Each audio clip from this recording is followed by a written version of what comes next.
Allahumma salli ala Muhammad wa ala ali Muhammad.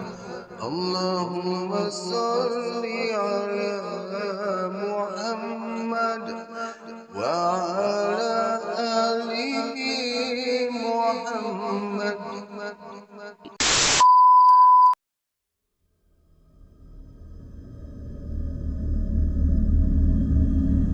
Radio 12 Malam.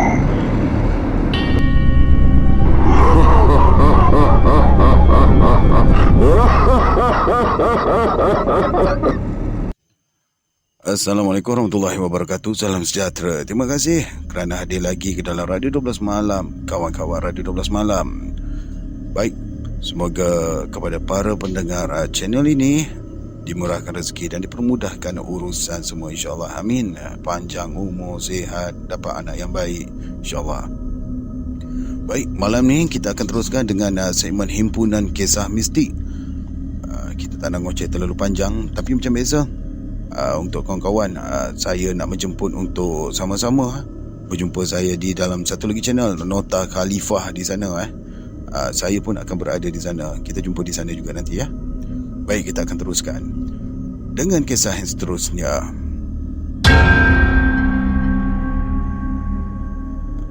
Saya bersiap-siap menuju kedai. Pada pukul 9 malam begini memang sudah tidak ramai pelanggan yang datang. Tambahan pula pekan kecil seperti di kedai lalat Kota Baru, Kelantan, pukul 8 malam lagi sudah mati. Baik, kat sini dimasukkan ni kira pekan koboi. Siapa daripada Kelantan boleh komen. Tambahan pula pada hari kerja, tidak ramai orang datang. Mereka lebih suka makan di rumah dan tidur awal. Bagi saya, daripada duduk menunggu di kedai makan, adalah lebih baik kalau pulang dan tidur sahaja.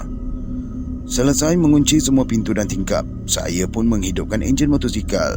Bagaimanapun, semasa dalam perjalanan pulang ke rumah yang terletak kira-kira 6 km dari situ, saya ternampak seorang lelaki tua terbongkok-bongkok sedang melintas jalan. Timbul rasa kasihan dalam hati. Saya memberhentikan motosikal betul-betul di hadapannya. "Nak ke mana, pakcik?" soal saya. "Nak balik ke rumah," balas lelaki tua itu. Disebabkan berasa kasihan, saya mengajak lelaki tua itu membonceng motosikal saya. Saya dengan rela hati mahu menghantarnya pulang. Pada mulanya, lelaki tua itu menolak.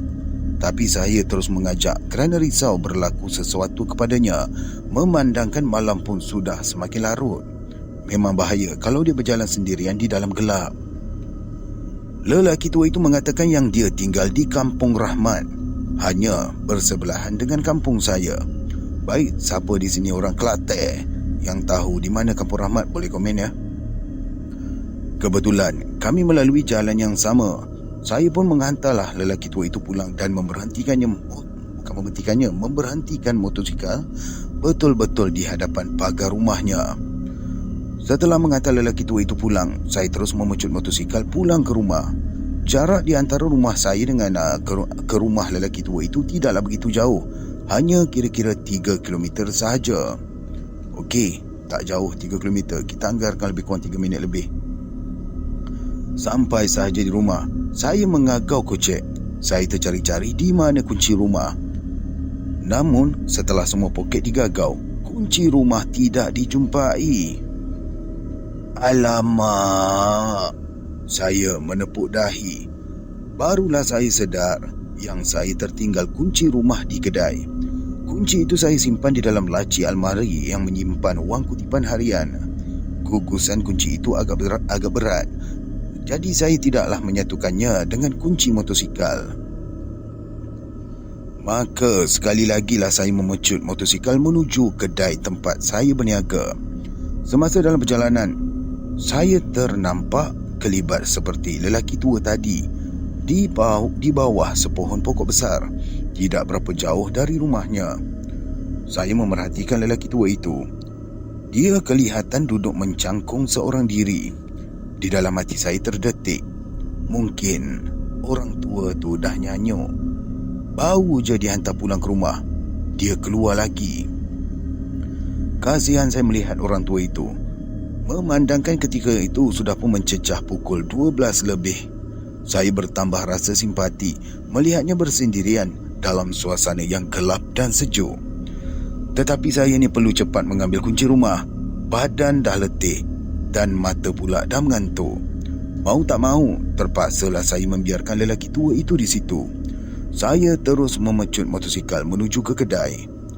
Setelah mengambil kunci, saya kemudiannya menuju ke tempat saya melihat lelaki tua berkenaan duduk sendirian. Setibanya di situ, saya lihat lelaki tua itu sudah tiada. Terfikirlah di minda saya, barangkali dia sudah pulang ke rumah. Tapi alangkah terkejutnya saya. Baru saja hendak beredar dari situ, tiba-tiba lelaki tua itu muncul dari belakang. "Uish, terkejutlah saya. Pakcik buat apa dekat sini? Kan saya dah hantar balik tadi," kata saya. Lelaki tua itu diam. Dia seolah-olah tidak dengar apa yang saya katakan. "Marilah saya hantar pakcik balik. Dah lewat ni. Sejuk pula tu kat sini," sambung saya, lalu menyuruh lelaki tua itu naik ke atas motosikal. Sambil menunggang motosikal, saya membebel-bebel kepada lelaki tua itu. Saya cakap, malam-malam begini tak elok keluar. Nanti diapa-apakan oleh orang jahat. Kalau dia kemalangan ataupun jatuh sakit seorang diri, lagi susah. Tak ada siapa pun yang tahu. Setelah lama mendiamkan diri, tiba-tiba lelaki tua itu bersuara. Katanya dia lapar. Dia minta saya berhenti di sebuah kedai yang terletak di tepi Baro. Saya jadi terpinga-pinga sebab setahu saya tak ada pun kedai di kawasan tu. "Hai, memang sah orang tua ni dah nyanyuk," kata saya dalam hati. Sewaktu melintasi kawasan Baro di kampung itu, saya nampak kilauan lampu yang terang. Ia kelihatan seperti sebuah kedai kopi dan lelaki tua itu meminta saya berhenti di situ. Saya dah bertambah jadi pelik. Seumur hidup tak pernah saya lihat ada kedai kopi di kawasan tu. Macam mana pula malam ni boleh ada? Sejak bila pula ia mula berniaga dan siapa pula pemiliknya? Bermacam-macam soalan terbit di fikiran hingga saya bingung memikirkannya. Dalam keadaan teragak-agak, saya memberhentikan jugalah motosikal di hadapan kedai kopi tersebut. "Kita minum sekejap je lah pakcik ya. Dah lewat ni," kata saya. Lelaki tua itu menganggukkan kepala. Melangkah masuk saja di dalam kedai kopi itu, saya lihat ada 5 orang pelanggan sedang minum. Memang pelik.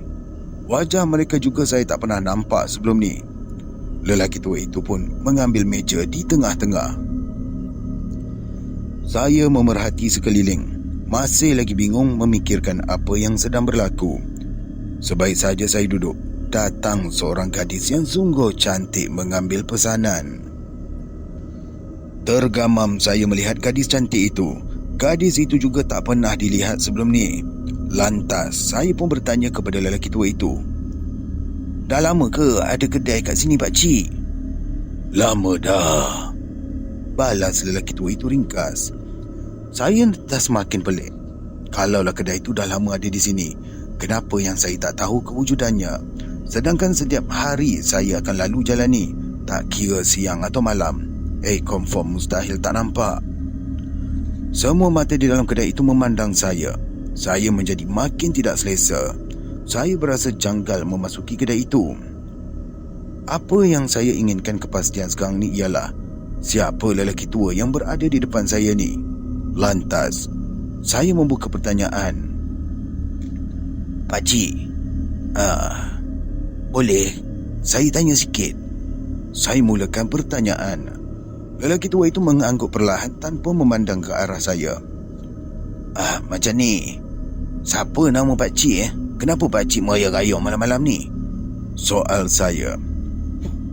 Lelaki tua itu tersenyum. Dia memperkenalkan dirinya sebagai Pakcik Muin. Kata Pakcik Muin, dia memang suka merayau malam-malam untuk ambil angin. Setelah letih berjalan, di kedai kopi inilah dia akan melepaskan penat dan merehatkan fikirannya. Okey, dia pandai healing Saya mengamati butir-butir kata yang keluar dari mulut Pakcik Muin.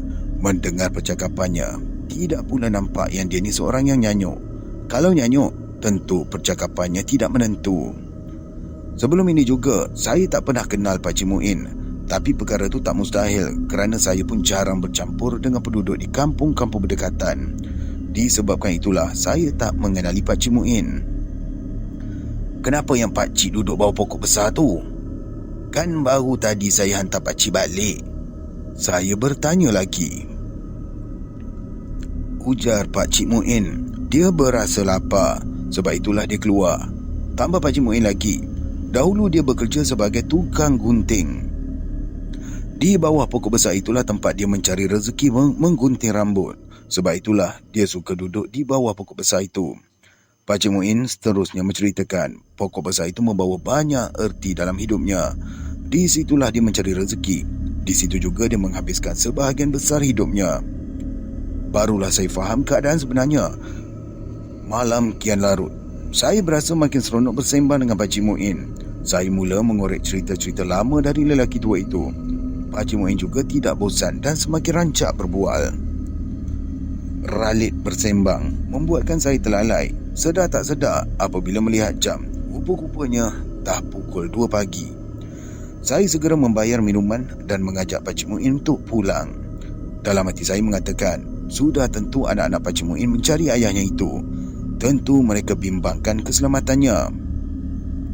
Saya menurunkan Pakcik Muin betul-betul di hadapan rumahnya. Kemudian saya menyuruh Pakcik Muin masuk dahulu sebelum saya bergerak meninggalkan rumah orang tua tersebut. Saya risau jika Pakcik Muin pergi merayau lagi. Saya mahu memastikan yang Pakcik Muin sudah benar-benar masuk ke dalam rumahnya, dan selepas tu barulah saya menunggang motosikal untuk balik ke rumah. Tapi saya berasa pelik kerana orang tua tu hanya tercegat di depan pagar. Dah kenapa tak masuk? Lagipun lampu di dalam rumah tu masih lagi terpasang. Masuklah pakcik, dah lewat ni, kata saya. Pakcik Muin diam. Langsung tidak diendahkan kata-kata saya tadi. Dia sebaliknya merenung wajah saya dengan pandangan yang kosong. Sikap Pakcik Muin tiba-tiba sahaja berubah. Sejurus sampai di hadapan rumah. Dia tidak seperti berada di kedai kopi tadi, cergas dan ceria. Saya menjadi pelik. Apa keheh pula pakcik ni tiba-tiba saja jadi pendiam? Saya ada buat salah ke? Ataupun Pakcik Muin ni tak suka dihantar pulang? Saya kemudian menungkaklah motosikal dan cuba menarik Pakcik Muin untuk masuk ke dalam rumah. Namun lelaki tua itu menolak. Dia mengeraskan badannya. Disebabkan Pakcik Muin tidak mahu masuk, saya pun mengetuklah pintu rumah lelaki tua itu. Beberapa kali diketuk. Seorang lelaki yang hanya berkain pelekat dan tidak berbaju muncul dan membuka pintu. Ada apa encik? Soal lelaki itu. Ni ke rumah Pakcik Muin. Tu dia ada kat luar, tak nak masuk, kata saya sambil menunjuk ke arah pintu pagar.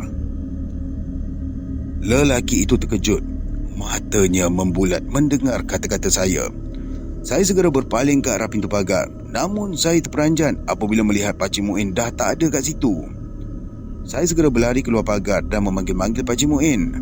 Namun ternyata dia memang tiada di situ. Lebih mengherankan, lelaki tidak berbaju itu seolah-olah sedang terpinga-pinga dan kemudian menghampiri saya. Awak cari siapa ni? Soalnya. Saya pun menceritakanlah apa yang berlaku dan kemudian bertanya kepada lelaki berkenaan, adakah benar itu rumah Pakcik Muin? Dalam keadaan yang tak agak-agak, lelaki itu pun menganggukkan kepala. Betul. Ni memang rumah Muin bin Saleh. Itu ayah saya. Tapi dia dah setahun meninggal, balas lelaki itu. What? Dah meninggal? Berdiri bulu rumah saya mendengar kata-kata lelaki itu. Jadi dengan siapakah saya bersembang sebentar tadi? Hati saya mula berdebar-debar. Takkanlah Pakcik Muin dah meninggal. Tadi elok je berbual dengan saya. Betul encik, ayah saya dah meninggal. Apa yang dia cerita pada encik tu semuanya betul. Memang di bawah pokok besar itulah dulu tempat arwah ayah saya menggunting rambut dan berehat-rehat menghabiskan hari-hari tua dia, jelas lelaki berkenaan. Bila dengar sahaja cerita lelaki berkenaan, saya rasa macam nak demam. Memang susah untuk saya percaya, tetapi saya tahu lelaki tersebut bercakap benar. Pakcik Muin sebenarnya sudah meninggal. Darah saya berderau. Wajah Pakcik Muin, pemilik kedai kopi itu, dan pelayannya yang masih muda dan cantik terus bermain di mata. Tanpa bersoal panjang lagi, saya terus memecut motosikal pulang ke rumah. Keesokannya, saya melalui kawasan kedai kopi semalam. Setibanya di situ, saya lihat tak ada pun sebuah kedai di situ. Bukan saja kedai, malah tiang kedai pun tak ada. Elak. Biarpun apa yang saya alami ini sudah hampir 10 tahun yang lalu, dan kedai makan saya pun sudah lama ditutup, tetapi saya dapat mengingati setiap detik kejadian itu dengan jelas. Apatah lagi, sekarang hampir setiap hari saya perlu melalui jalan di hadapan pokok besar tersebut untuk ke kedai makan baru saya yang terletak di tepi jalan menuju ke pekan kedai lalat.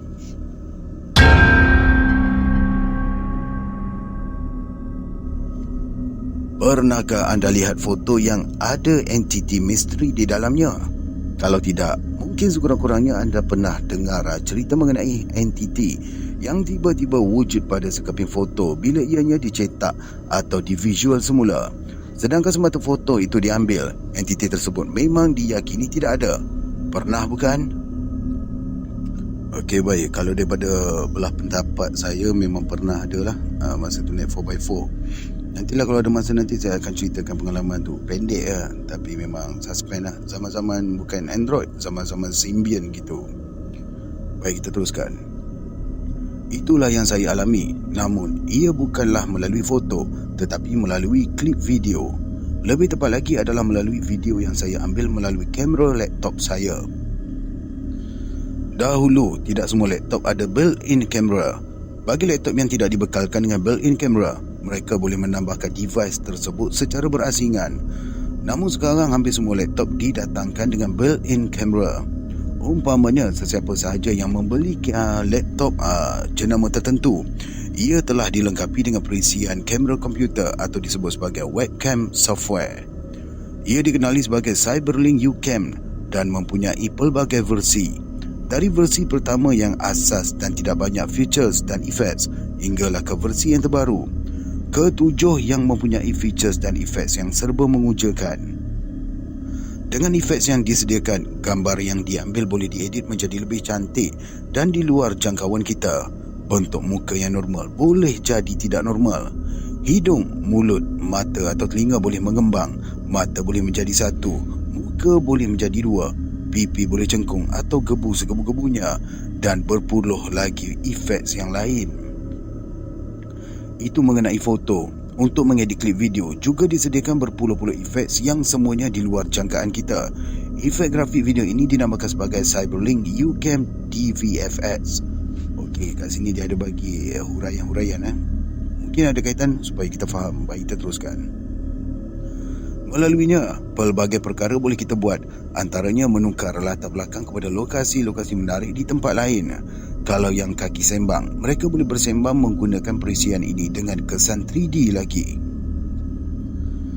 Bagi yang kaki YouTube dan Facebook, macam saya lah ya, mereka boleh memuat naik secara terus klip video mereka ke laman popular itu. Disebabkan perisian webcam yang ditawarkan inilah, membuatkan saya tertarik membeli laptop baru itu bagi menggantikan laptop yang lama. Lagi pula, saya memang kaki kamera dan video. Bukanlah tahu sangat, namun saya mencuba dan explore sesuatu secara sendiri-sendiri sahaja. Namun setelah menggunakannya, ada sesuatu yang pelik telah dirakamkan oleh UCam di laptop saya. Ceritanya macam gini. Setelah memiliki laptop yang ada kemudahan built-in camera, saya mula merakam gelagat saya dan keluarga, terutamanya keletah anak-anak saudara saya itu. Di samping itu juga, saya mula explore satu persatu features dan efek yang disediakan, sama seperti seseorang yang dapat handphone baru. Banyak kali saya rakam video anak-anak saudara saya. Setelah saya merakam, saya pun tunjukkanlah kepada mereka. Melihatkan mereka teruja, saya ingin menambahkan lagi keterujaan mereka. Saya kata, saya boleh buat latar belakang bilik tempat saya merakam aksi mereka bertukar menjadi tempat lain.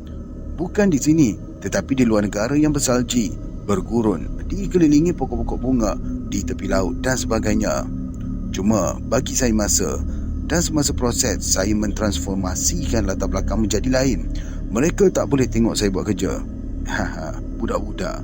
Senang saja maksud dia nak kelentong. Hehehe. Sampai kat sini baru kita tahu kisah ni disampaikan oleh seorang wanita. Selepas saya cuba sana dan sini dengan efek yang ada, maka jadilah satu klip video pendek yang berlatar belakangkan tepi laut. Bukan main seronok lagi 5 orang anak saudara saya itu. Dan saya kata inilah magic Mak Su bagi 5 orang budak-budak yang berpangkat sepupu berumur 4 hingga 6 tahun itu. Kacang sahaja kena main dengan saya. Pada mulanya saya fikir begitu. Tetapi budak-budak sekarang jangan dibuat main. Silap-silap mereka lebih tahu daripada kita. Nak tahu apa seorang daripada mereka kata? Dia tahu saya menggunakan efek yang ada dalam aplikasi tersebut. Katanya, ayah, iaitu abang saya, pernah tunjukkan macam mana hendak tukarkan belakang video jadi tempat lain. Maksud anak saudara saya dengan belakang video itu adalah latar belakang sesuatu klip video. Dah tak menjadi trik saya. Kemudian seorang daripada anak saudara saya yang berumur 5 tahun membuat pernyataan yang membingungkan. Dia kata dah tak ada lagi orang berjanggut. Orang berjanggut? Saya bertanya kepadanya. Seorang lagi anak saudara saya yang juga berumur 5 tahun juga menjawab. Mak Su tak nampak ke tadi? Alamak, lain macam je ayat anak saudara saya ni. Mak Su tak nampak pun. Ada orang berjanggut ke? Saya bertanya. Ada. Semua mereka menjawab hampir serentak. I say, ni berat ni. Saya cuma menafikan lagi dengan memberitahu kami hanya berenam, tak ada orang yang berjanggut. Tetapi mereka terus berkeras dan menyuruh saya membuka balik klip video itu. Biar betul anak saudara saya ni. Tak adalah, mana ada. Kan kita cuma berenam je dekat sini. Mana orang lain, mana ada orang berjanggut kat sini.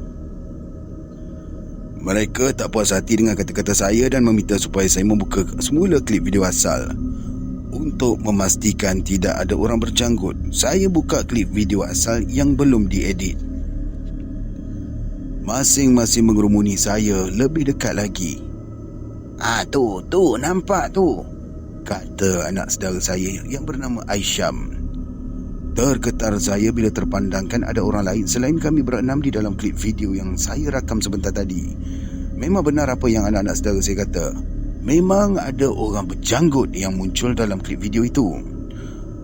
Walaupun kemunculannya hanyalah sekali lalu, namun ia membuktikan apa yang semua anak saudara saya cakap adalah benar. Serentak dengan itu, saya pandang cermin solek dalam bilik bagi memastikan kalau orang berjanggut yang melintas di dalam klip tadi masih ada di dalam cermin itu. Di dalam klip, orang berjanggut itu bukan berada di sekeliling kami, tetapi di dalam cermin solek. Namun kelibatnya hanya sekejap, seolah-olah dia hanya lalu sahaja di belakang kami. Tapi mengapa semasa kamera laptop merakam video tersebut, tak seorang pun daripada anak-anak saudara saya yang perasan kemunculannya? Adakah semasa merakam klip itu, lelaki misteri berjanggut itu memang benar-benar tak ada? Atau adakah ia muncul setelah klip video itu siap? Hal ini benar-benar membingungkan saya. Perkara ini saya bagi tahu pada keluarga, termasuk emak-emak dan ayah-ayah anak saudara saya tu. Dan seperti saya jangkakan, mereka memang terkejut dan sangat teruja untuk melihat apa yang saya rakam. Selepas kemunculan orang berjanggut itu, saya cuba memancingnya. Saya pasangkan kamera video laptop itu dan biarkannya selama lebih kurang sejam. Hari pertama berbuat demikian, saya berdebar-debar melihat hasilnya. Apa yang saya dapat? Kosong. Hari kedua, ketiga dan keempat pun sama. Mungkin lelaki tersebut tidak akan muncul pada waktu siang. Lalu saya cubalah pada waktu malam pula. Beberapa malam saya biarkan kamera laptop terpasang selama lebih kurang sejam. Saya berandaian kalau siang tidak mengena, mungkin malam saya dapat sesuatu. Maklumlah malam, kata orang ketika itu banyak makhluk halus yang merayau. Tapi semuanya hampa. Walaupun saya tidak berjaya merakam orang berjanggut itu lagi, tapi ada satu keganjilan lain pula yang terjadi pada satu daripada klip video rangkaman laptop saya. Kejadian ini baru berlaku kira-kira sebulan kemudian, dan ceritanya bermula selepas saya merakam keletah anak-anak saudara saya. Seperti biasa, selepas merakam, saya tidak terus mengedit video tersebut. Saya tunggu mereka keluar dari bilik atau semasa mereka tiada di bilik saya. Masa itu barulah saya edit.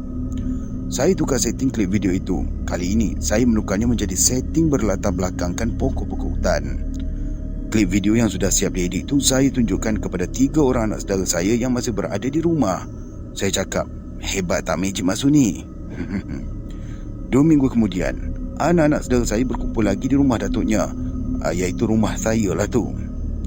Saya tunjukkan semula klip yang telah saya edit. 2 minggu lepas, sebab masa itu ada yang belum melihat klip video tersebut kerana telah pulang ke rumah masing-masing. Semua anak saudara saya berkumpul mengelilingi laptop. Saya buka klip video yang telah ditukarkan settingnya daripada setting bilik saya kepada setting hutan. Kali ini saya dan semua anak saudara saya terkejut. Dalam klip video yang saya tunjukkan itu, di celah pokok-pokok kayu itu terpacul orang yang berjanggut. Dia hanya menampakkan kelibatnya sebentar sahaja, lebih kurang 2 saat. Saya terkejut. Saya ulang main klip video itu beberapa kali. Memang benar, ada imej lelaki misteri berjanggut muncul di klip itu. Pelik. Ketika pertama kali klip video itu siap diedit dan saya tunjukkan kepada 3 orang anak saudara saya 2 minggu lalu, tak ada kelibat sesiapa pun pada settingan klip tersebut. Sebab itulah anak-anak saudara saya yang menonton klip berkenaan pertama kali 2 minggu lepas turut hairan seperti saya. Seperti kejadian pertama dahulu, kejadian kali ini pun saya beritahu seluruh keluarga. Apalagi mereka tercengang melihat klip video itu.